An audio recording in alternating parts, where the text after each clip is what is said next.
Kami na nga kami natapos sa pagsimba, kaya ayan, biyahe na rin kami para sa sunod na pupuntahan.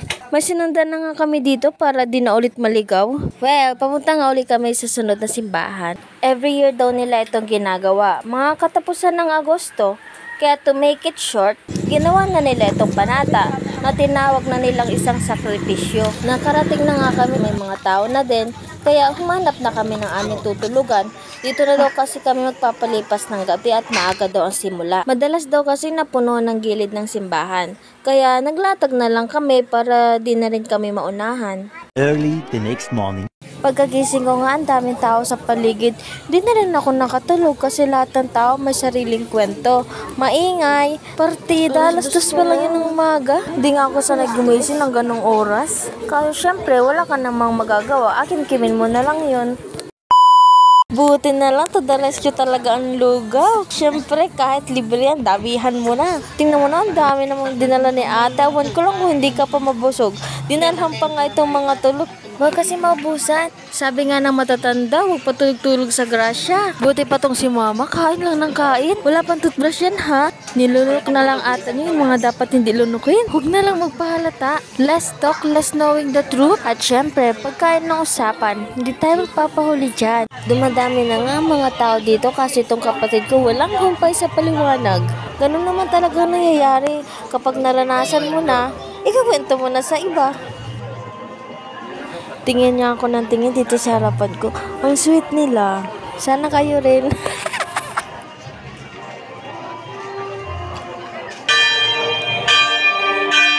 Nag-jet na nga sila para magsimula ang misa.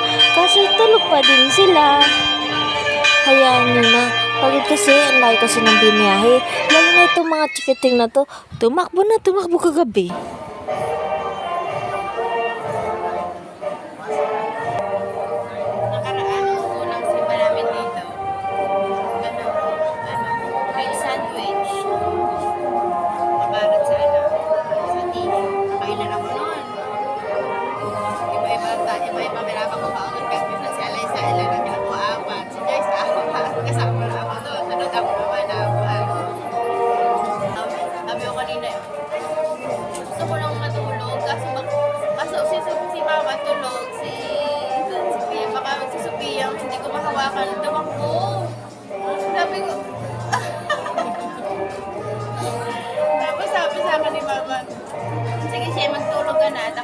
Kita ka kay Piyang yan.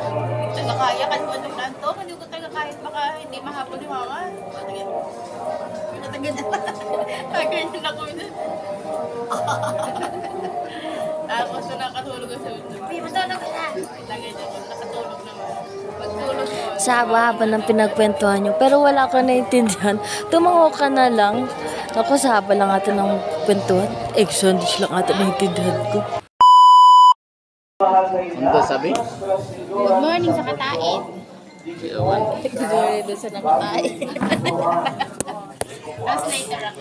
Ang dami nga namin tanong kung ano bang pinagsasabi ni Father. Di kasi namin naiintindihan kasi Bicolano yung salita niya. Kaya, ayun, ito na lang. 1, 2, 3, go. 1, 2, 3. Buti nga lang, nandito kami sa labas. Naku, pag nasa loob kang papagalitan ata kami. Magkarat ng mga aking kuya, dinadala nito sito mga aking mas magayon asin puro na mahalaga ang tamanang pagtubol. Doon na lang siguro sa Kaya parang pagkatamang tabi ng mga magulang, Kung hindi mo maintindihan, pero kailangan mo makasabay. kasi ang biyaya tinamo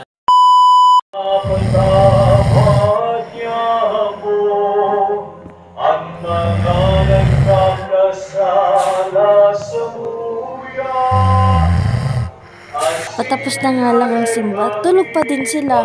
Kaya see you na lang sa next vlog. Bye!